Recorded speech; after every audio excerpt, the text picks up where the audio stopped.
अक्सर ऐसा खाना खा रहे हैं जिसमें नमक तो है ही, लेकिन उसके साथ हम दही भी ले रहे हैं या दूध भी ले रहे हैं। इसमें सावधानी रखिए, आज जो नमक हम खा रहे हैं बाजार से खरीदा हुआ, ये नमक है समुद्र के पानी से बना हुआ।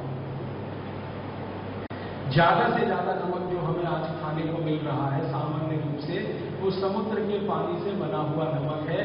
आयुर्वेद में ये नमक सबसे घटिया माना जाता है। क्वालिटी में सबसे खराब नमक अगर कोई होता है तो वो यही नमक है जिसको हम समुद्र के पानी से बना हुआ नमक कहते हैं। और सबसे अच्छा नमक जो माना जाता है वो भगवान का बनाया हुआ, ईश्वर का बनाया हुआ या प्रकृति का बनाया हुआ नमक है, जिसको हम सब सेंधा नमक कहते हैं या काला नमक। सेंधा नमक और काला नमक आदमी ने नहीं बनाया, भगवान ने बनाया। पहाड़ बनते हैं नमक के, जैसे पत्थर के पहाड़ बनते हैं वैसे नमक के पहाड़। तो प्रकृति की क्रिया में जो बन रही है चीज, उसकी क्वालिटी में कोई शक नहीं होता, क्योंकि प्रकृति और ईश्वर का जो सारा कुछ सम्मिलन है दुनिया में एकदम परफेक्ट है, उसमें गलती होने का चांस नहीं। आदमी जो बनाता है ये सभी फसाद की जड़। आदमी ने सोचा तो ये है कि मैं बहुत अक्ल वाला हो गया, 21वीं शताब्दी में पहुंच गया, मैंने इतना विज्ञान सीख लिया, मैंने इतनी टेक्नोलॉजी सीख ली, लेकिन वो प्रकृति को एक रंच मात्र अभी तक स्पर्श नहीं कर पाया। भले बहुत टेक्नोलॉजी सीखी है, बहुत विज्ञान आ गया, प्रकृति की बनाई हुई चीज की जो गुणवत्ता है वो किसी दूसरी चीज में नहीं है। अब मैं नमक का ही आपको कंपेरिजन करके बताता हूं। प्रकृति का बनाया हुआ ये जो सेंधा नमक है या काला नमक है, ये आपके शरीर को 94 तरीके के पोषण देता है। 94। मैं आपको और सरल तरीके से समझाऊं। कोई चीज आपने खाई और मैंने आपको कहा या आपने जान लिया कि मुझे इसको खाने से कैल्शियम मिला, ये कैल्शियम एक तरह का पोषण है। कोई चीज आपने खाई, जैसे अनार का रस पिया, इससे आपके खून में हीमोग्लोबिन बढ़ा, आयरन बढ़ा, तो ये एक तरह का पोषण है, एक ही तरह का। कैल्शियम बढ़ गया शरीर में कुछ खाने से, आयरन बढ़ गया शरीर में कुछ खाने से, फास्फोरस बढ़ गया शरीर में कुछ खाने से, एक एक तरह का पोषण है। सेंधा नमक ऐसे 94 पोषण देता है, एक एक तरह की बात किया, कैल्शियम, आयरन, फास्फोरस। सेंधा नमक में ऐसे 94 पोषक तत्व हैं जो शरीर के लिए। और उसके बाद दूसरे नंबर पर है काला नमक। अब ये दोनों प्रकृति के बनाए हुए हैं, पहाड़ में से आते हैं, आप सभी जानते हैं, नमक के पहाड़ होते हैं जैसे पत्थर के पहाड़। तो पहाड़ वाला जो नमक है, पत्थर वाला जो नमक है, ये 94 तरह के पोषण देता है। और समुद्र के पानी वाला जो नमक है, ये 3 तरह के पोषण देता है। अब आप देखिए, 3 तरह के पोषण देने वाला नमक, 94 तरह के पोषण देने वाला नमक, दोनों में से किसकी क्वालिटी? 94 पोषण जो दे रहा, सीधी सी बात है। तो आप नमक खा सकते हैं जो प्रकृति का बनाया हुआ है, वो सेंधा और काला, मतलब आज से सेंधा और काला नमक खाइए।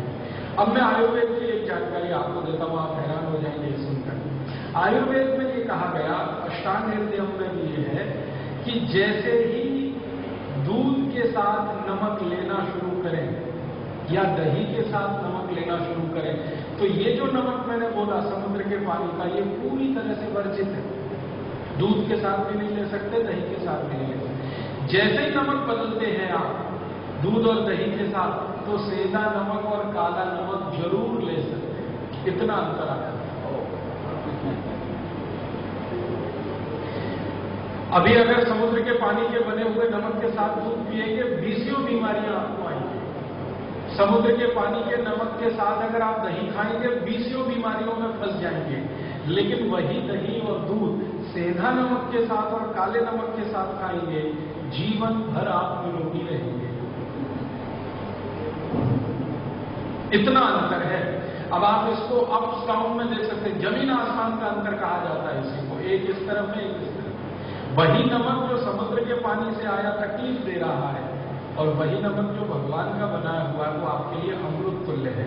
तो ये जो नियम मैंने विरोधी वस्तुओं का बताया, तो इसमें अगर आप दही नमक खाना चाहते हैं तो दही में सेंधा नमक ही या काला नमक ही होना चाहिए, और दूध के साथ नमक की कोई वस्तु लेना चाहते हैं तो वो सेंधा नमक और काले नमक वाली ही होनी चाहिए।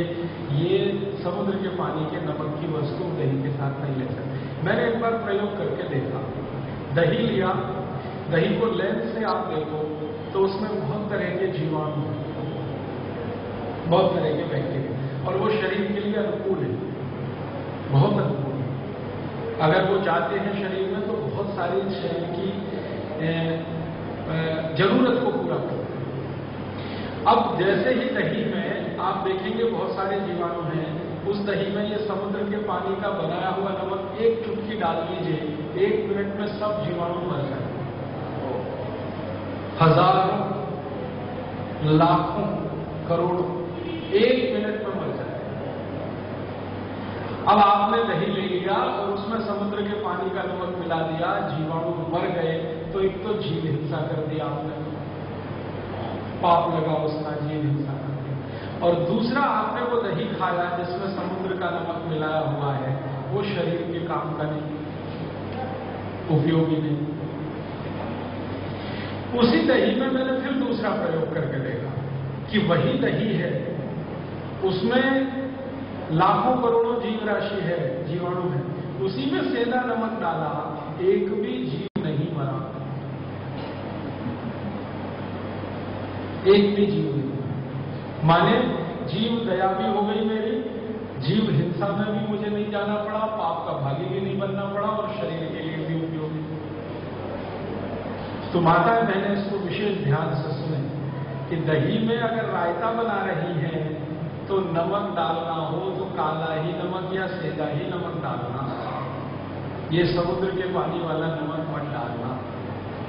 और मेरी तो एक छोटी सी विनती आप मान लीजिए तो बहुत ही अच्छा है, घर में लाना ही नहीं, ये समुद्र के पानी का नमक लाना ही नहीं। ये समुद्र के पानी का नमक इंडस्ट्रियल यूज के लिए तो ठीक है, औद्योगिक उसका उपयोग होता है। भारत में बहुत सारी ऐसी इंडस्ट्रीज हैं जिसमें नमक लगता है, जैसे आइस इंडस्ट्री है ना, बर्फ बनाने वाले जितने कारखाने हैं सबको नमक चाहिए, ऐसे बहुत उद्योग हैं जिनमें नमक लगता है। तो उन उद्योगों के लिए रहने दो इसको, समुद्र वाले नमक को, जीवन में खान पान में इसको मतलब। और मैंने भारत का थोड़ा इतिहास पढ़ा है तो मैंने ये जाना और उसके दस्तावेज भी देखे हैं, 1930 के पहले तक, सन 1930 के पहले तक इस भारत में एक भी व्यक्ति समुद्र के पानी का नमक नहीं खाता, एक भी व्यक्ति। खाने में नमक जो इस्तेमाल होता था वो सेंधा या काला।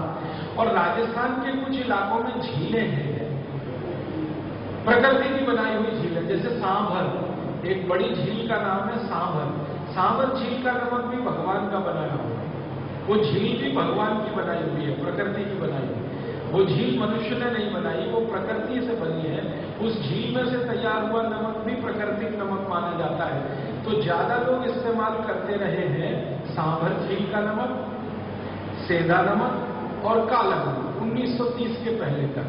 1930 में महात्मा गांधी ने जब से नमक सत्याग्रह किया, उसके बाद से ये समुद्र का नमक चलन में आया और लोगों ने उसको खाने में भी डाला। 1947 में क्या हुआ, दुर्भाग्य से हमारे देश का बंटवारा हो गया, पाकिस्तान भारत से अलग हो गया। अब सौभाग्य या दुर्भाग्य जो भी कहिए, नमक के सारे पहाड़ पाकिस्तान के हिस्से में आ गए।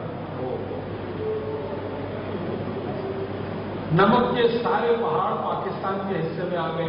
पाकिस्तान में 2 जिले हैं, एक का नाम लाहौर और एक का नाम कराची। उसके आसपास सारे पहाड़, ज्यादा से ज्यादा नमक के पहाड़। तो हमारी मजबूरी ये हो गई कि पाकिस्तान से नमक आए तो हम खाएं, सेंधा नमक, काला नमक ज्यादा उसी इलाके में आया। बंटवारा कुछ इस तरह का हुआ कि नमक के पहाड़ उस तरफ चले गए।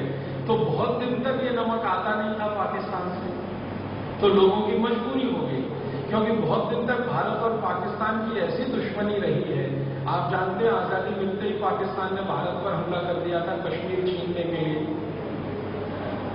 तो वो दुश्मनी ऐसी थी उन दिनों में कि बहुत साल तक तो आ नहीं पाया, तो लोगों की मजबूरी हो गई कि भाई क्या करें। तो फिर लोगों ने ये मजबूरी में समुद्र का नमक खाना शुरू कर दिया और धीरे धीरे समुद्र का नमक बनना बढ़ता चला गया। इंडस्ट्रियल यूज के साथ वो घर में भी आने लगा। और मैं आपको विनम्रतापूर्वक कहना चाहता हूं कि उसी समय से ब्लड प्रेशर भी हमारे यहां घुस गया। ये जो आजकल आपने सुना है ना, ब्लड प्रेशर हाई हो गया, हाई हो गया, हाई हो गया, मैं आपको ये बताना चाहता हूं कि भारत के लोगों को हाई ब्लड प्रेशर कब से आया। भारत के लोगों में हाई ब्लड प्रेशर उस दिन से आया जिस दिन से हमने समुद्र के पानी का नमक खाया।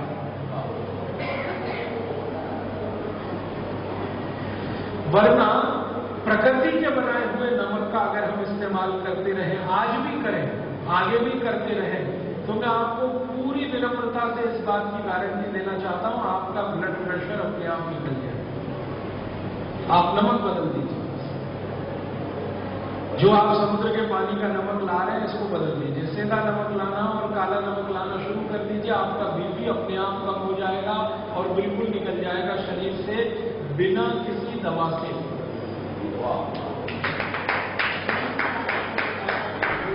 और आप जानते हैं कि आजकल हमारे जीवन में हाई ब्लड प्रेशर इतनी खतरनाक बीमारी की स्थिति में है कि ये शुरू हो जाए तो दुनिया जहान की कोई भी बीमारी आए। ब्लड प्रेशर हाई हो गया तो हार्ट अटैक आ सकता है, ब्लड प्रेशर हाई हो गया तो ब्रेन हेमरेज हो सकता है, ब्लड प्रेशर हाई हुआ तो ट्राइग्लिसराइड्स बढ़ेंगे, ब्लड प्रेशर हाई हुआ कोलेस्ट्रॉल बढ़ेगा, ब्लड प्रेशर हाई हुआ खून गाढ़ा होता जाएगा, ब्लड प्रेशर हाई हुआ किडनी डैमेज कर देगा, ब्लड प्रेशर हाई क्या नहीं कर देगा। ये सबसे खराब है। रूट कॉज में ब्लड प्रेशर है बहुत सारी बीमारियों का। ब्लड प्रेशर हाई हुआ डायबिटीज ला देगा, ब्लड प्रेशर हाई हुआ शुगर बढ़ा देगा, सब कुछ करेगा। ब्लड प्रेशर हुआ आंख आपकी खराब कर दे। ये भाई को आपने देखा ना जिसकी आंख खराब है, इसकी एक आंख का प्रेशर बढ़ा हुआ है, यही तकलीफ है उसको।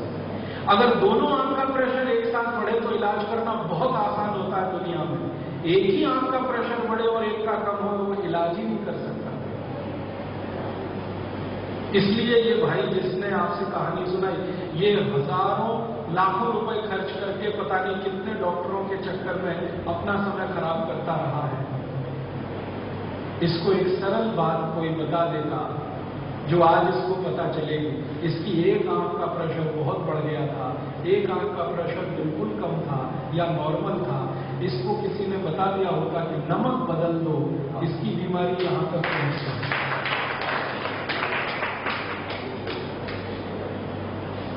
छोटा सा ज्ञान, नहीं होने का दुष्परिणाम और होने का फायदा।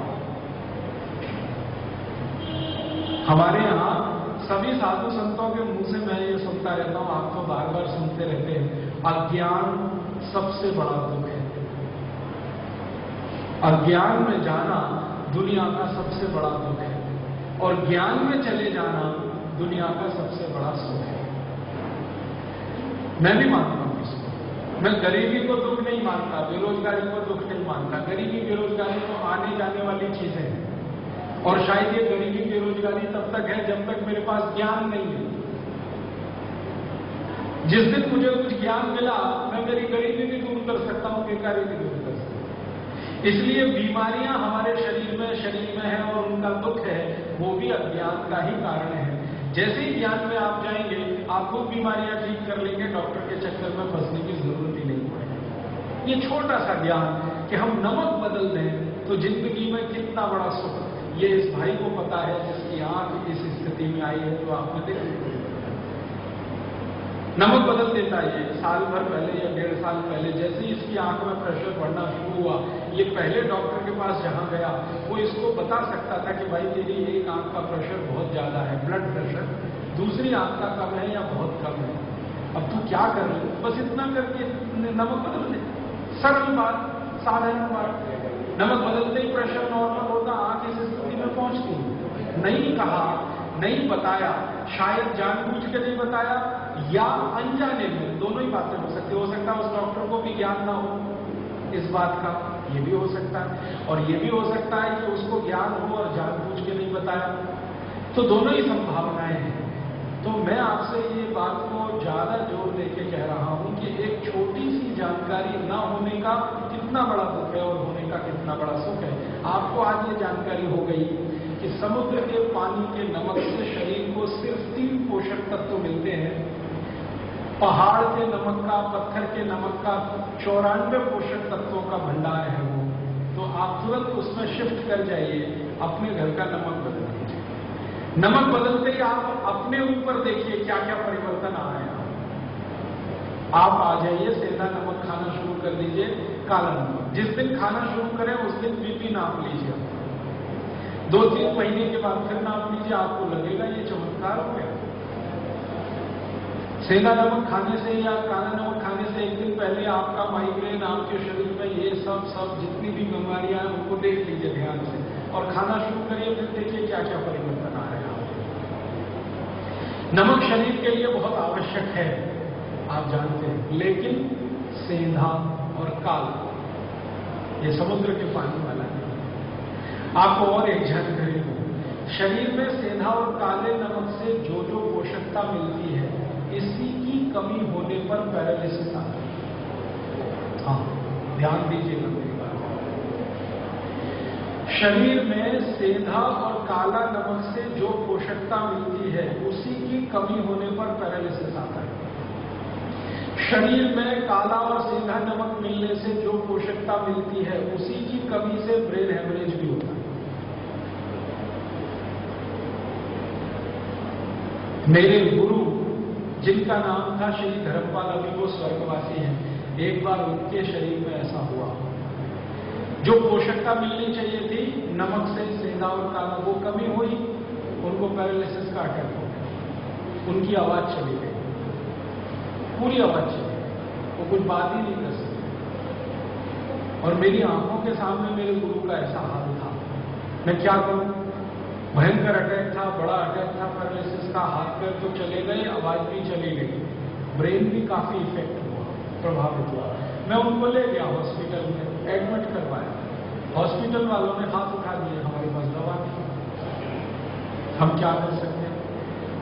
तो उन्होंने मेरे गुरु के हाथ पांव बांध दिए। वो कहते हमारे इलाज का तरीका यही है। एलोपैथी जिसको हम सबसे ज्यादा भरोसा करते हैं, उनके इलाज का तरीका कि पैरालिसिस पेशेंट का हाथ पर हिलता रहता है ना, उसके कंट्रोल के बाद, तो उसको पकड़ने के लिए बांध दिए। अब मेरे गुरु छटपटाए, परेशान, तो मैं उनको हॉस्पिटल से ले आया और मेरे इस निर्णय की बहुत आलोचना हुई। मेरे सहयोगियों ने बहुत आलोचना की, आप क्या कर रहे हैं, मार डालेंगे, ऐसा हो जाएगा, इतने बड़े हॉस्पिटल में से निकाल के आप उनको घर ला रहे हैं। मैंने कहा इनके पास इलाज ही नहीं है। तो डॉक्टर अपने मुंह से कह रहा है मेरे पास इलाज नहीं। राजीव भाई आप तो जानते हो होम्योपैथी, आप तो जानते हो आयुर्वेद, आप तो क्यों नहीं करते? तो हम निकाल लाए उनको और मैंने कुछ नहीं किया। आपको जानकारी देना चाहता हूं और आज ये शायद मैं पब्लिकली बता रहा हूं, मेरे गुरु के लिए कुछ नहीं किया। मैंने अंदाजा लगाया कि शायद इनके शरीर में नमक से मिलने वाली पोषकता की कमी है, इसके कारण ये अटैक आया हो। 99% केस में अटैक इसी कारण से आता भी है, तो शायद ऐसा हुआ हो। और मैंने ध्यान किया तो वो नमक वही खाते थे, समुद्र के पानी वाला। तो मैंने उनको होम्योपैथी की एक ऐसी दवा चुनकर दी जो सेंधा नमक और काले नमक की पोषकता को बढ़ाने वाली। दवा की 3 खुराक में उनका पैरालिसिस ठीक हो गया। 3 खुराक,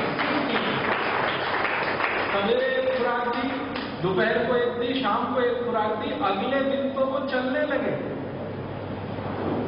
जो पूरी तरह से बेड रिडन थे, बिस्तर पे थे, हाथ पैर बिल्कुल छूट गए थे, दिमाग और बॉडी का कनेक्शन टूट गया था, आवाज बिल्कुल चली गई थी, वॉइस पूरी तरह से लॉस हो गया था। सवेरे अगले दिन 3 खुराक सुबह दोपहर शाम की लेके अगले दिन सवेरे मैंने देखा कि वो अपने से घिसटते घिसटते बाथरूम जा रहे। और 3 खुराक के बाद चौथी दी नहीं मैंने। 2 दिन के बाद उनकी आवाज वापस आई। और 4-5 दिन में बॉडी के सारे फंक्शन नॉर्मल हुए। और 10 दिन के बाद जिसने भी उनको देखा वो यही कहता था, धर्मपाल जी मुझे नहीं लगता आपको कोई अटैक आया। जो भी देखे वो ये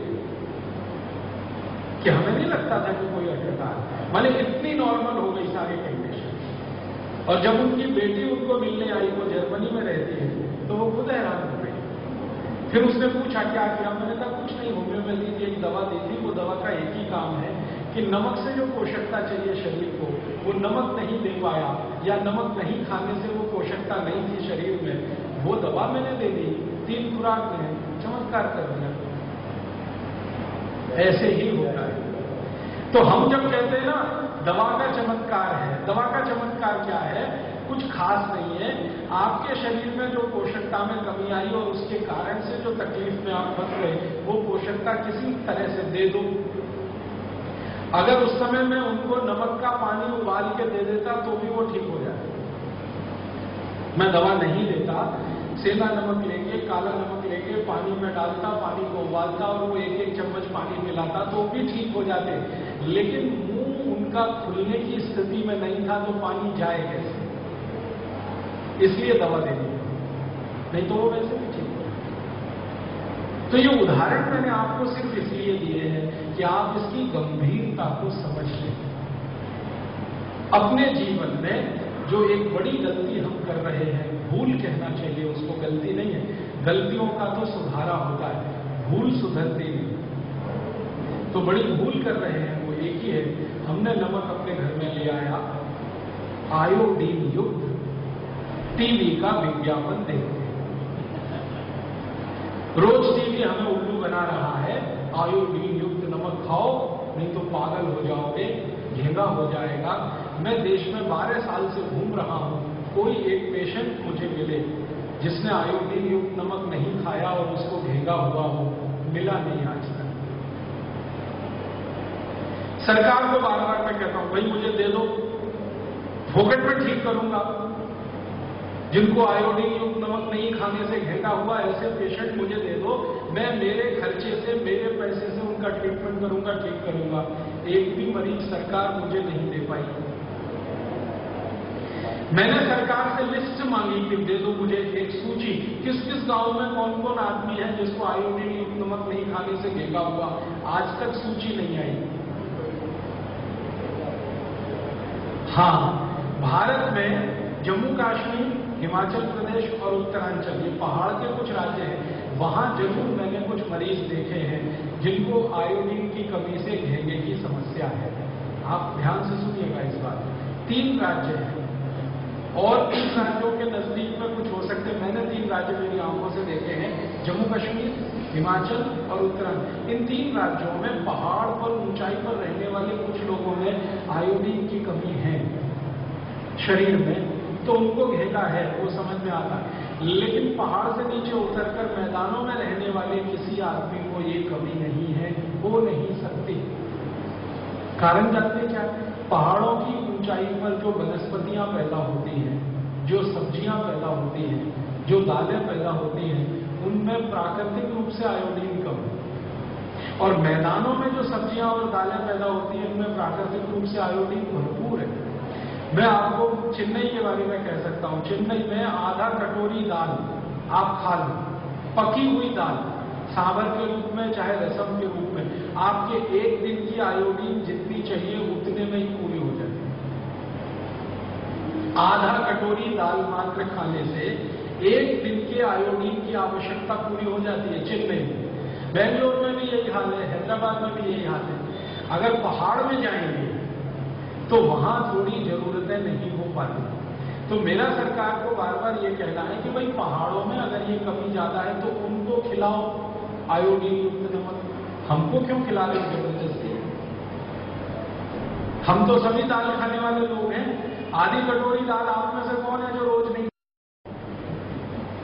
चाहे सुबह चाहे शाम, सभी खाते हैं। हम सब शाकाहारी हैं, बिना दाल के जिंदा नहीं रह सकते। तो हम सबको तो आयोडीन की कमी है नहीं, फिर जबरदस्ती हमको क्यों खिला रहे हो ये आयोडीन युक्त नमक? और अतिरिक्त आयोडीन जो शरीर में आया, ये क्या खुराफात करेगा कोई बताता नहीं। आपको जानकारी देना चाहता हूं कि जरूरत से ज्यादा आयोडीन अगर शरीर में जमा हो तो इसकी सबसे पहली खुराफात है, ये आदमी को नपुंसक बनाता है। जिनके खून में जरूरत से ज्यादा आयोडीन आ जाती है वो कभी भी बच्चा पैदा कर नहीं सकते। स्त्री हो या पुरुष दोनों ही नपुंसकता में जाते हैं अगर जरूरत से ज्यादा आयोडीन आ जाए। इतनी खतरनाक बीमारी जिस आयोडीन की अधिकता से आती हो वो पूरे देश में टीवी चैनलों पर कभी नहीं बताया जाता। आधी बात बताता है टीवी चैनल, आयोडीन युक्त नमक खाओ, लेकिन ये आधी बात और बताने की जरूरत है कि आपके शरीर में जरूरत से ज्यादा आयोडीन है तो मत खाओ, नहीं तो नपुंसकता में चले जाओगे। अधूरा ज्ञान खतरनाक है। और इसी के चक्कर में मैं देख रहा हूं पिछले कई वर्षों में हमारे देश में लोगों में नपुंसकता बढ़ रही है। शादी को 10-10 साल हो गए, 15-15 साल हो गए, बच्चे नहीं हो रहे। वो आते हैं, सिर पटकते हैं मेरे पास, क्या करें कैसे करें। उनको छोटा सा ज्ञान अगर कोई 10 साल पहले दे देता कि भैया आयोडीन युक्त नमक मत खाओ, सेंधा नमक खाओ, काला नमक खाओ, तो वो यहां तक पहुंचते नहीं। उनको शादी के पहले दूसरे साल में ही बच्चे हो जाते हैं। तो विषय की गंभीरता को आप समझिए कि हम कितनी बड़ी गलती में या भूल में फंस गए। टीवी के विज्ञापन में फंस गए। और टीवी में विज्ञापन कौन कंपनियां कर रही हैं? वो कंपनियां जो 15 पैसे किलो के नमक को 7 रुपए 10 रुपए किलो बेच रही। आप जानते हैं समुद्र के पानी से नमक बनाना 15 पैसे किलो का खर्च आता है, क्योंकि समुद्र का पानी फोकट का है, टैक्स फ्री है, कॉस्ट फ्री है। और उसके ऊपर पड़ने वाला सूरज का प्रकाश वो भी टैक्स फ्री है और कॉस्ट फ्री है। नमक बनाने में मशीन कोई लगती नहीं। आप जानते हैं समुद्र का पानी एक खेत में हम इकट्ठा करते हैं, सूरज की धूप उस पर गिरती है, पानी वाष्प बन के उड़ जाता है, नमक नीचे रह जाता है। यही है ना, इसमें ना कोई मशीन लगती है, ना बिजली लगती है, ना बिजली ना मशीन। तो कॉस्ट ऑफ प्रोडक्शन तो कम है, 15 पैसे किलो का खर्चा आता है। अब ये 15 पैसे किलो का नमक आपके घर तक आते आते 7 रुपए किलो कैसे हो जाता है?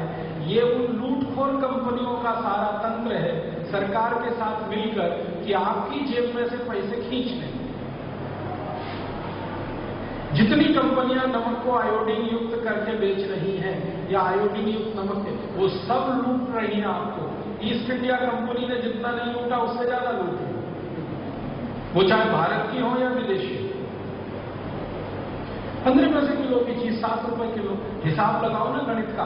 15 पैसे किलो की चीज 30 पैसे किलो अगर आप खरीदो तो मुनाफा 100% हो गया। और 15 पैसे किलो की चीज 1.5 रुपए किलो खरीदो, मुनाफा 1000% हो गया।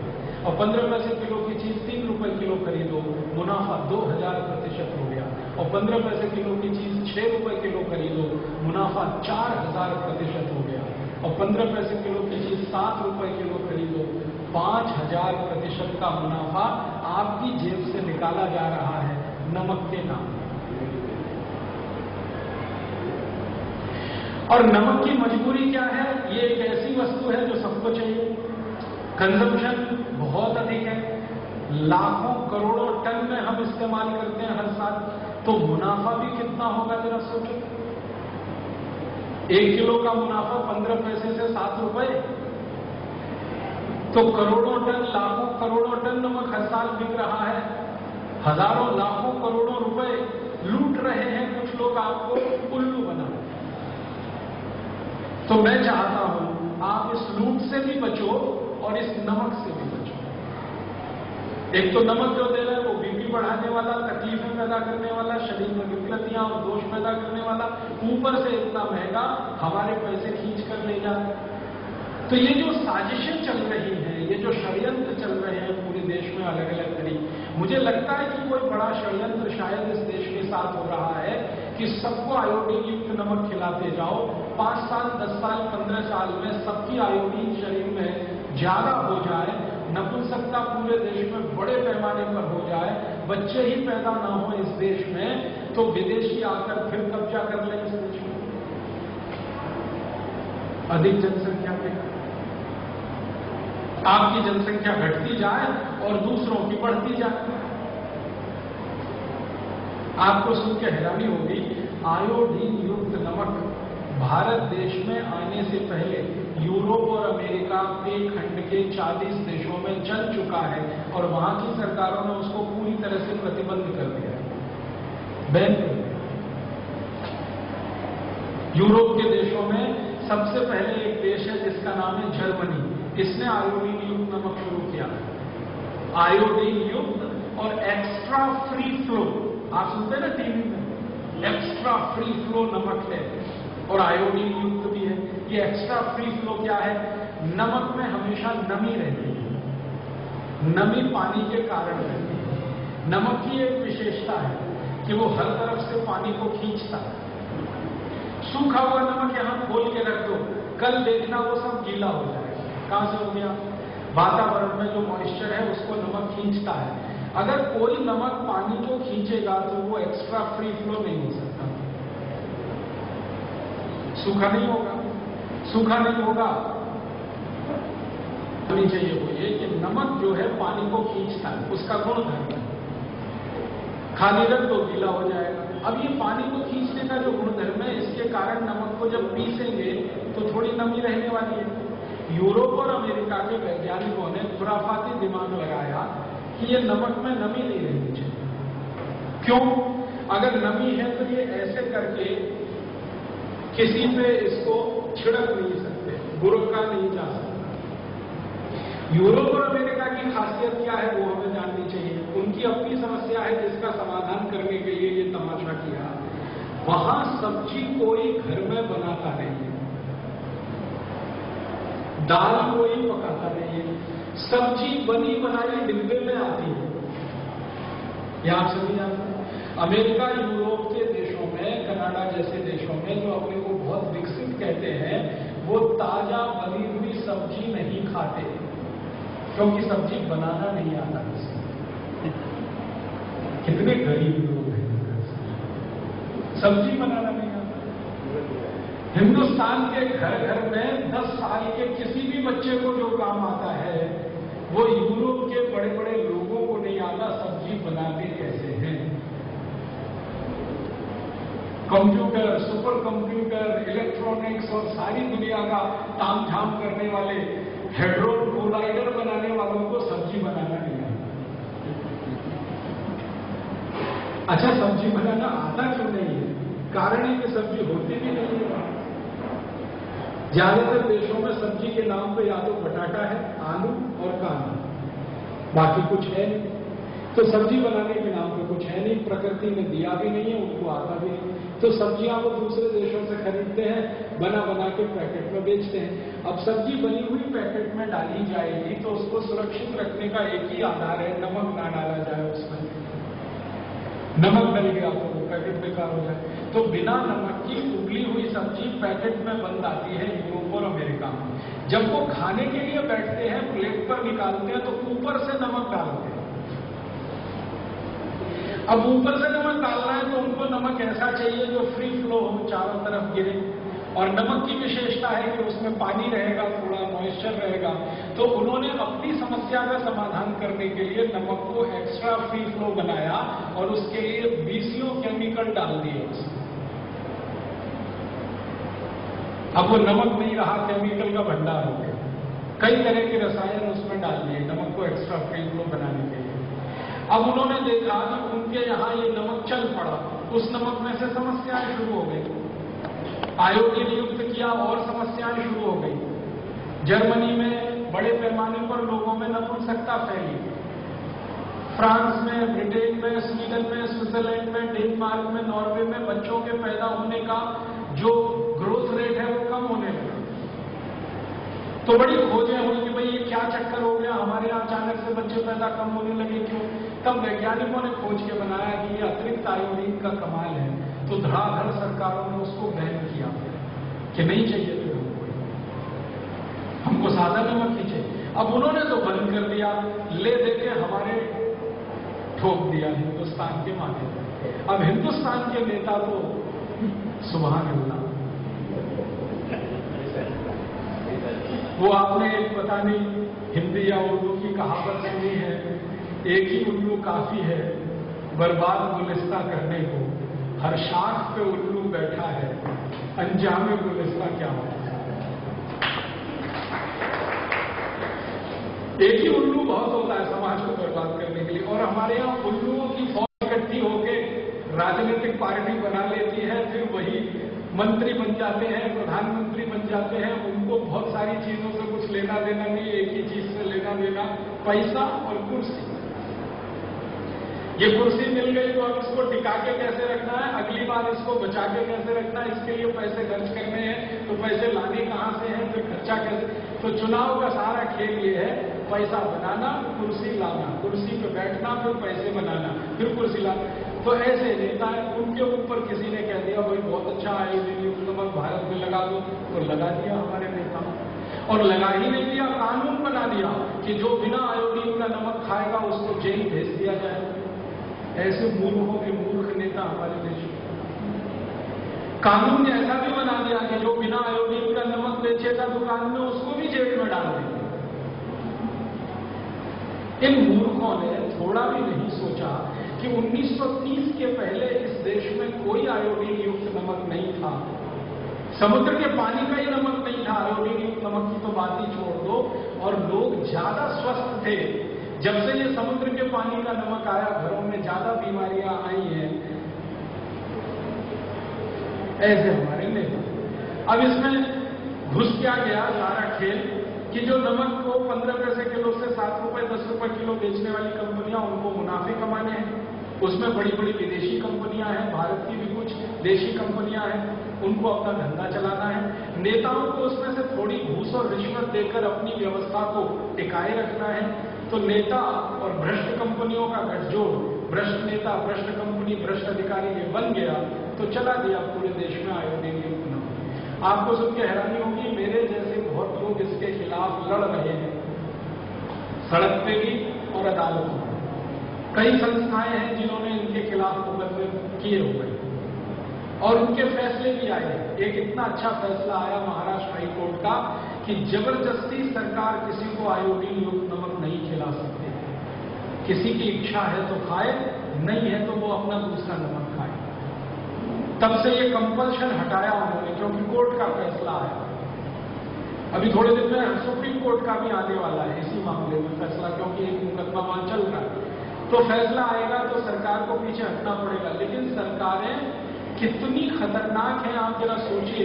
जिनको आप बना रहे हैं अपनी सुरक्षा के लिए, वो सरकारें ही आपको खतरे में डाल रही हैं। तो आपको तो मेरी एक ही छोटी सी विनती है, इतनी सब राम कहानी सुनने के बाद घर का नमक बदलिए। ये कहानियां इसलिए सुनानी पड़ती है कि दिमाग बदलना आसान काम नहीं होता। एक रास्ते पे आदमी चल पड़े ना तो उसको वापस लाना बड़ा मुश्किल काम होता है। तो उसको कई तरह से कन्विंस करना पड़ता है, बताना पड़ता है, जानकारियां देनी पड़ती है, तब जाके वो एक छोटा सा फैसला करता है, हाँ आज से मेरे घर में सेंधा नमक ही आएगा या काला नमक ही आएगा। तो आप तो जितने लोग यहाँ बैठे हैं अपना फैसला तो आप आज कर ही लो। और मेरी एक छोटी सी विनती है कि आपके पड़ोसी हैं, परिवार के मित्र हैं, परिचित हैं, उनको भी ये बोलना शुरू कर दो, भैया नमक लाना तो सेंधा लाना, काला लाना। अब आप कहेंगे थोड़ा महंगा है, तो जीवन से महंगा कोई सौदा नहीं। 10 रुपए किलो का अगर सेंधा नमक खाना पड़ता है मान लो, या 10 रुपए किलो का काला नमक खाना पड़ता है और आप स्वस्थ हो जाते हैं, लाखों रुपए के आपके खर्चे बच जाते हैं, तो क्या बड़ा सौदा। और सेंधा नमक महंगा एक ही कारण से हुआ, भारत का बंटवारा जो हो गया, पाकिस्तान अलग हो गया, हमारे नमक के पहाड़ पाकिस्तान के कब्जे में चले गए, वरना ये सेंधा नमक तो सबसे सस्ता बिकता रहा। आप यहाँ कई बुजुर्ग बैठे हैं, आप याद करिए आपके जवानी के दिनों में शायद रुपए में 5-7 सेर या 10 सेर नमक बिकता होगा। मेरे दादाजी बताते हैं 5-7 पैसे किलो में मिल जाता था सेंधा नमक, काला नमक। ये महंगा तब से हुआ जब से पहाड़ पाकिस्तान के कब्जे में गए, हमारे हिस्से तो महंगा हो गया। और अभी महंगा और इसलिए है कि ये इंपोर्ट करके लाना पड़ता है। पहले एक ही देश में मिलता था, अब दूसरे देश से लाना पड़ता है, इसलिए थोड़ा महंगा हुआ। तो थोड़ा महंगा है तो भी मैं मानता हूं, आपके स्वास्थ्य की कीमत पर तो वो इतना महंगा नहीं पड़ेगा। आप उसको लाते जाइए घर में, सेंधा नमक लाइए, काला नमक लाइए। और फिर इस नियम में आप चाहें तो छूट ले सकते हैं कि दूध के साथ नमक की चीज भी लेनी पड़े तो सेंधा नमक और काले नमक की कोई भी चीज ले सकते हैं। जैसे मैंने थोड़ी देर पहले कहा था, कल या परसों कहा था कि शाम को भोजन के तुरंत बाद दूध पिए, दोपहर को भोजन के तुरंत बाद लस्सी या मट्ठा पिए, और सवेरे भोजन के तुरंत बाद जूस पिए, फलों के रस पिए। तो बहुत लोगों के मन में प्रश्न रहा होगा कि अगर हम दूध पी रहे हैं तो नमक की चीज खा रहे हैं, आयुर्वेद तो मना करता है नमक और दूध का। तो ध्यान ये रखें कि जो वस्तुएं नमक की आप बनाएं वो सेंधा नमक और काले नमक की बनाएं, उसके साथ दूध पिए। दही, मट्ठा या छाछ या तक्रम जो ले रहे हैं वो सेंधा नमक और काला नमक डालकर लें, ताकि जीव हिंसा भी ना हो और आपके शरीर के लिए भी अनुकूल हो। सब्जियां बनाएं सेंधा और काले नमक में, दालें पकाएं सेंधे और काले नमक में, फिर उसके साथ दूध भी लेना संभव है, दही में भी वो डाल के खाना संभव है। तो ये हमेशा से आपको याद रखना है, ध्यान रखना है। कल साध्वी जी ने आपको एक बात कही थी कि कम से कम मिट्टी के बर्तन तो सबके घर में आ जाएं। आज साध्वी जी अगर अपने प्रवचन में ये कहेगी कि आज से आपके घर में सेंधा नमक आ जाएगा, तो मैं तो उनका बहुत कृतज्ञ रहूंगा।